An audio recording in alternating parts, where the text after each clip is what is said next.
నమస్తే, welcome to 99 TV. నేను జ్యోతి. Updates చూద్దాం.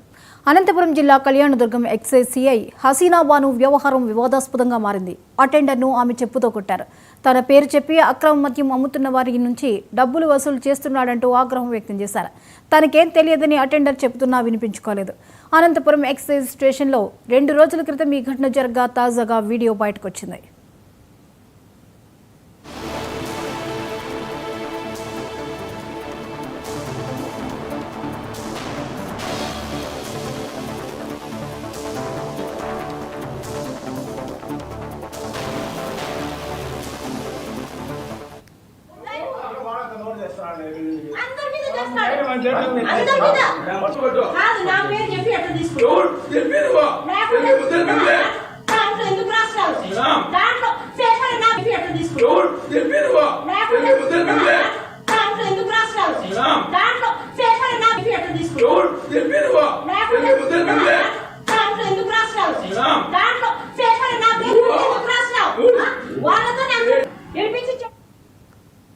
అనంతపురం జిల్లా కళ్యాణదుర్గం ఎక్సైజ్ సిఐ హసీనా బాను వ్యవహారం వివాదాస్పదంగా మారింది. అటెండర్ను ఆమె చెప్పుతో కొట్టారు. తన పేరు చెప్పి అక్రమ మద్యం అమ్ముతున్న వారి నుంచి డబ్బులు వసూలు చేస్తున్నాడంటూ ఆగ్రహం వ్యక్తం చేశారు. తనకేం తెలియదని అటెండర్ చెబుతున్నా వినిపించుకోలేదు. అనంతపురం ఎక్సైజ్ స్టేషన్లో 2 రోజుల క్రితం ఈ ఘటన జరగా తాజాగా వీడియో బయటకొచ్చింది. ఈ అంశంపై మరిన్ని అప్డేట్స్ని మా ప్రతినిధి ప్రతిమ అందిస్తారు. ప్రతిమ, హసీనా బాను అటెండర్ని చెప్పుతో కొట్టినటువంటి వీడియో ఇప్పుడు బయటకు వచ్చింది. వివరాలేంటి?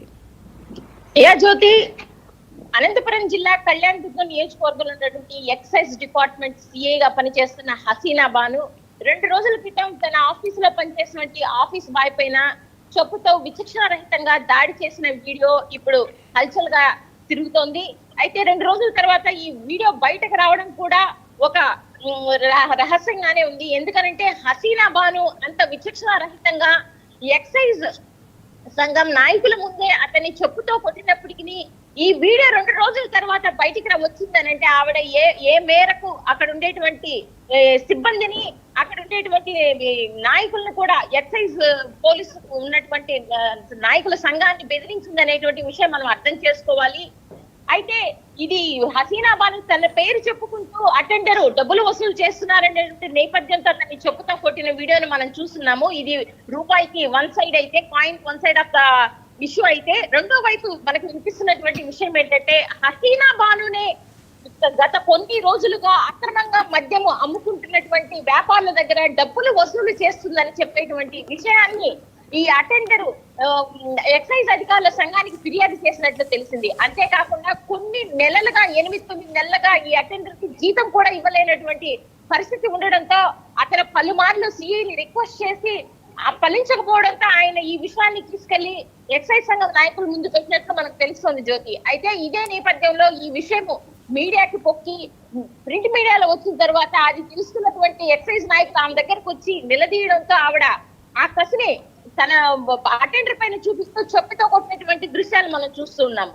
అయితే ఇంత జరుగుతున్న 3 రోజుల క్రితమే ఈ విషయం జరిగి ఇది మీడియాలో, సోషల్ మీడియాలో హల్చల్ చేస్తున్నప్పటికి కూడా ఆవిడ పైన ఎలాంటి ఎంక్వైరీ కానీ, ఆవిడ పైన ఎలాంటి భద్రతా రాహిత్యమైనటువంటి చర్యలు తీసుకోపోవడం అనేది చాలా హాస్యాస్పదంగా ఉందని చెప్పి జిల్లా వర్గాలు మాట్లాడుకుంటున్నాయి జ్యోతి. ఇప్పుడు అటెండర్ ఏమంటున్నాడు? ఈ వీడియో బయటకు వచ్చిన తర్వాత అటెండర్ ఏమైనా స్పందించడం జరిగిందా? అటెండర్ ని ఇంతవరకు అటెండర్ ఆ విషయం జరిగిన తర్వాత ఈవిడ భారీ స్థాయిలో బెదిరించినట్లు మనకు తెలుస్తోంది. నాకు సీఎం ఆఫీస్ లో పరిచయాలు ఉన్నాయి, నారా లోకేష్ ఆఫీస్ లో పరిచయాలు ఉన్నాయి, కాబట్టి నిన్ను ఉద్యోగంలోంచి తీయించేస్తా అంటూ బెదిరించడంతో ఆ అటెండర్ చాలా భయపడి ఆ విషయం జరిగినప్పటి నుంచి ఇప్పటి వరకు ఎవరికి ఫోన్ లో ఆయన అందుబాటులో లేరు. కనీసం ఎక్కడున్నారనేటువంటి విషయం కూడా కుటుంబ సభ్యులు కూడా ఎవరికి చెప్పడం లేదు Jyoti. Right, thank you Pratima.